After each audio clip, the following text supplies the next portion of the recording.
Assalamualaikum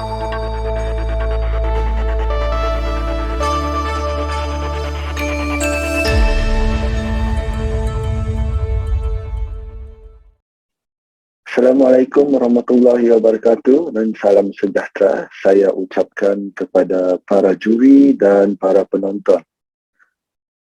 Saya Zulhilmi bin Puasa dari Sekolah Kebangsaan Agama Miri akan membentangkan kajian saya yang bertajuk meningkatkan daya tahan kardiovaskular menggunakan latihan melompat tali dalam kalangan murid lelaki tahun 5.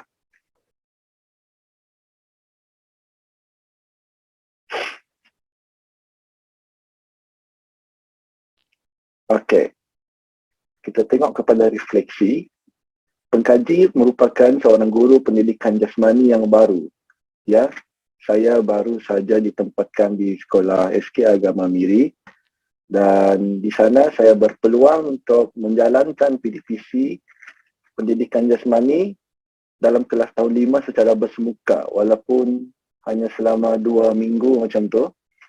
Dan dalam 2 minggu tu pengkaji telah dapat mengesan dan mendapati bahawa terdapat segelintir murid yang sering berhenti dan tercungap-cungap ketika melakukan aktiviti pendidikan jasmani. Dan itu hanya waktu aktiviti pemanasan badan, apatah lagi ketika aktiviti utama bagi kelas pendidikan jasmani tersebut di mana ada juga murid yang mengaduh penat, cikgu penat mahu buat semua aktiviti itu. Habis cepat tenaga kami. Ya, kita memang maklum dekat lebih kurang setahun mereka tidak melakukan aktiviti luar, aktiviti fizikal di luar disebabkan COVID-19 ini. Dan saya tengok, saya dapati daya tahan kardiovaskular mereka berada pada tahap yang rendah kerana mereka sering tidak mampu untuk menghabiskan aktiviti yang dirancang oleh pengkaji, iaitu saya sendirilah. Okey, seterusnya kita tengok pula kepada fokus kajian. Okey, di sini fokus kajian saya terbagi kepada 3 aspek. Saya gunakan 3 aspek tersebut. Iaitu yang pertama adalah kepolehgunaan. Ya, latihan melompat tali ini bukan saja digunakan dalam latihan daya tahan kardiovaskular saya saja, tapi dia juga boleh digunakan dalam aktiviti kelas pendidikan jasmani itu sendiri dan aktiviti sukan dalam kurikulum. Boleh digunakan sebagai medium untuk aktiviti pemanasan badan sendiri. Okey, aspek yang kedua pula adalah kebolehtakbiran, di mana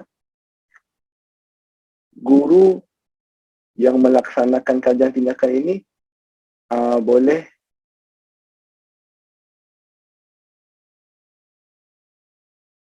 melaksanakan aktiviti ini memandangkan guru tersebut, iaitu saya sendiri, adalah guru pendidikan jasmani. Jadi tidak asing bagi saya untuk melakukan aktiviti-aktiviti ini. Jadi tidak ada masalah, tidak ada isu yang akan timbul kerana pengkaji boleh mentadbir aktiviti ini mengikut prosedur yang sepatutnya. Dan aspek yang ketiga adalah kolaborasi. Okey, kolaborasi pula, pengkaji meminta pandangan dan cadangan daripada guru-guru yang lain, khususnya guru-guru pendidikan jasmani yang lebih senior, yang lebih lama mengajar, di mana mereka sendiri mempunyai pengalaman masing-masing. Mereka telah melalui banyak aktiviti dan latihan-latihan yang berkaitan dengan daya tahan kardiovaskular itu sendiri. Selain itu, kolaborasi antara pihak pentadbir dan ibu bapa yang bersetuju agar anak-anak mereka untuk menyertai latihan yang saya jalankan ini. Okey, objektif kajian. Objektif saya adalah meningkatkan tahap indeks jisim badan berada pada tahap yang ideal dengan menggunakan latihan melompat tali dalam kalangan murid lelaki tahun 5. Ya, seperti yang kita tahu, mereka telah lama tidak melakukan aktiviti luar, aktiviti fizikal di luar, di mana Jadi pergerakan mereka tu kurang dan makan mereka tu lebih. Jadi mereka punya komposisi badan tu besar daripada yang sepatutnya mengikut kategori umur mereka. Okey, bagi objektif khusus pula adalah meningkatkan tahap daya tahan kardiovaskular dengan menggunakan latihan melompat tali dalam kalangan murid lelaki tahun 5. Seperti yang tajuk saya tadi, iaitu meningkatkan tahap daya tahan, di mana masalah utama dalam kajian ini adalah daya tahan kardiovaskular murid tersebut. Okey, kumpulan sasaran saya adalah murid-murid berumur 11 tahun dan mereka seramai 4 orang. Okey, mereka bukan dipilih secara rawak, tetapi saya mengenal pasti apa yang mereka lalui. Saya sendiri tengok, saya membuat pemerhatian. Mereka cepat berasa penat apabila melakukan aktiviti fizikal dalam jangka masa yang lama. Dan selain itu, saya juga selepas saya membuat pemerhatian tu, saya membuat lagi satu ujian, iaitu ujian yang kita boleh guna pakai, iaitu ujian segak. Saya memilih dua jenis ujian, iaitu ujian naik turun bangku dan ujian indeks jisim badan.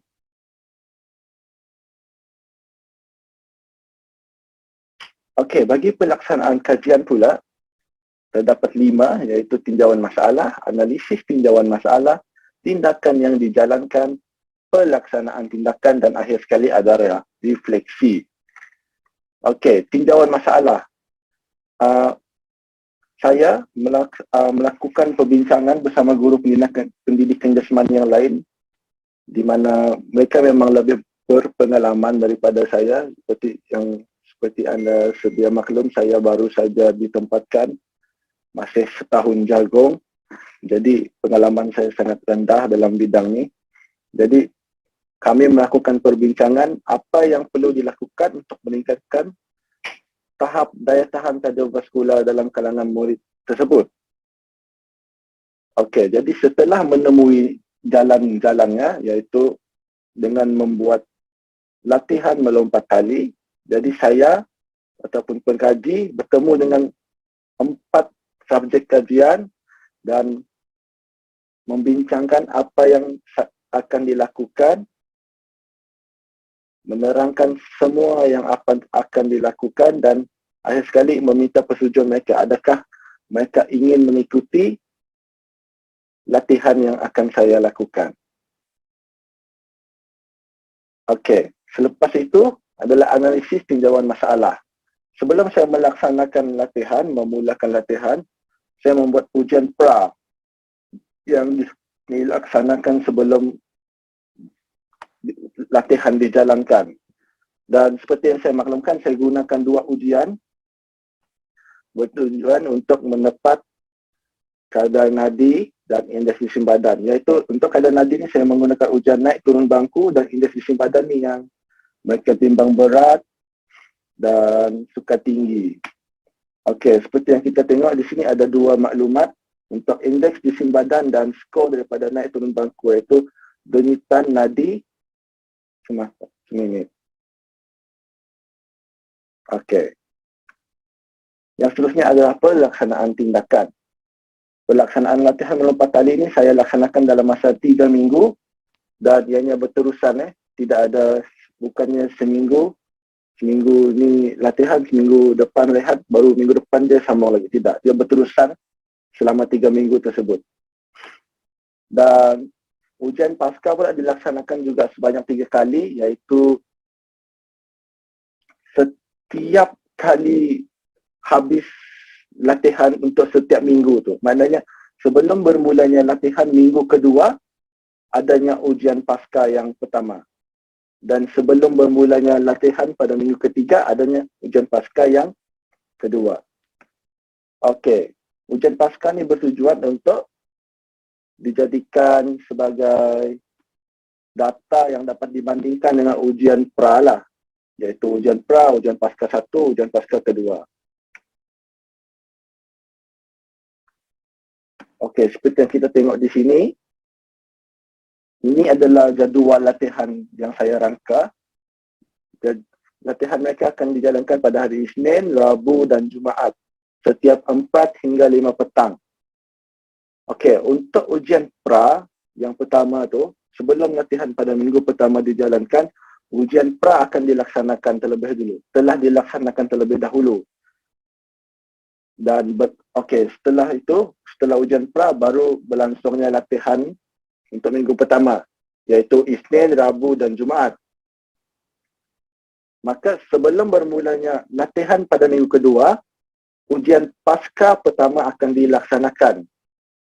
Maknanya di sini kita tengok, di sini pada minggu kedua akan bermula latihan pada 4 hingga 5 petang. Jadi saya melaksanakan ujian pasca pertama tersebut pada 3 hingga 3.30 petang. Jadi selepas 3.30 tu mereka ada masa untuk rehat sebelum memulakan latihan mereka seterusnya. Okey, kita tengok di sini.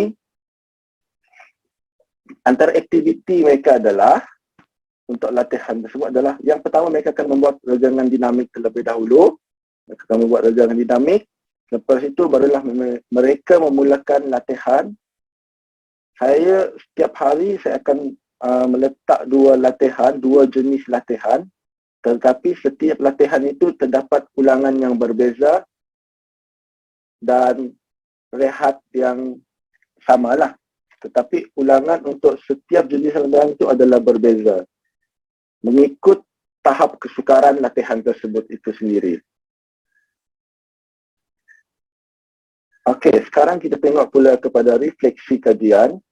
Saya menggunakan SWOT, Strength, Weaknesses, Threat dan Opportunity. Okey, untuk strength, kita dapat tengok keberkesanan latihan untuk meningkatkan daya tahan kardiovaskular.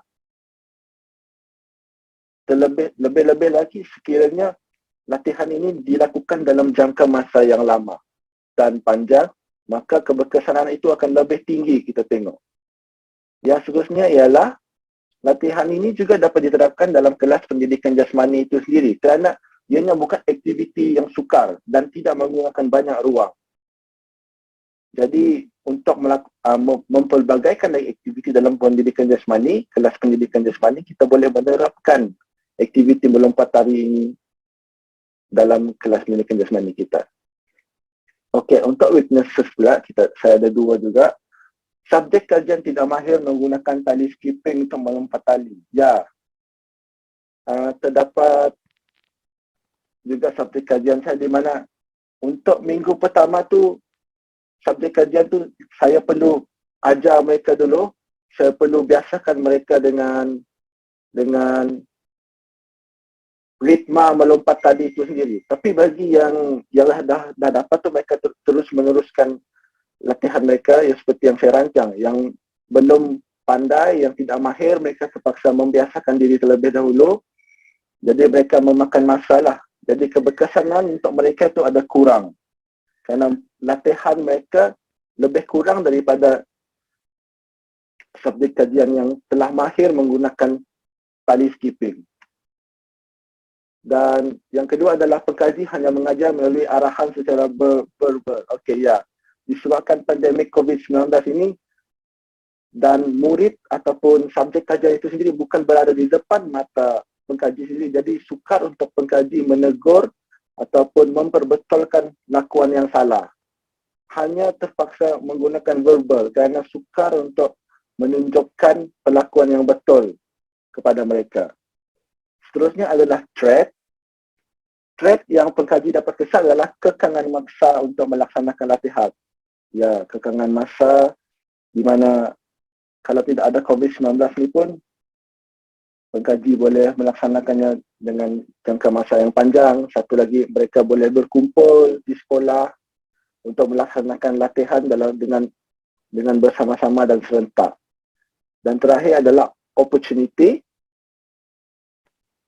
Dengan adanya kajian ini, saya harap dapat meningkatkan kesedaran warga sekolah akan kepentingan kecergasan fizikal, terutamanya seperti yang kita sedia maklum, pandemik COVID-19 ini telah banyak menghalang pergerakan kita, telah banyak menghalang aktiviti fizikal banyak dijalankan. Jadi dengan adanya latihan melompat tali ini, walaupun di dalam rumah kita masih boleh melakukan aktiviti fizikal, boleh mengeluarkan peluh, boleh menggerakkan otot-otot kita. Okey? Okey, cadangan yang boleh saya cadangkan bagi kajian saya sendiri ini adalah saya harap dapat melibatkan lebih banyak subjek kajian lagi agar lebih banyak yang mendapat manfaat daripada aktiviti melompat tali ini sendiri. Seterusnya ialah saya perlu menjalankan soal selidik sebelum menyediakan intervensi. Okey, seperti yang saya sedia maklum tadi sebelum ni, terdapat subjek kajian saya yang tidak mahir menggunakan ataupun melompat tali itu. Jadi mereka memakan masa yang panjang untuk membiasakan diri dengan ritma melompat tali dan secara tidak langsung telah melambatkan mereka punya kesan latihan itu terhadap mereka. Jadi kurang kesan latihan itu kerana latihan mereka kurang.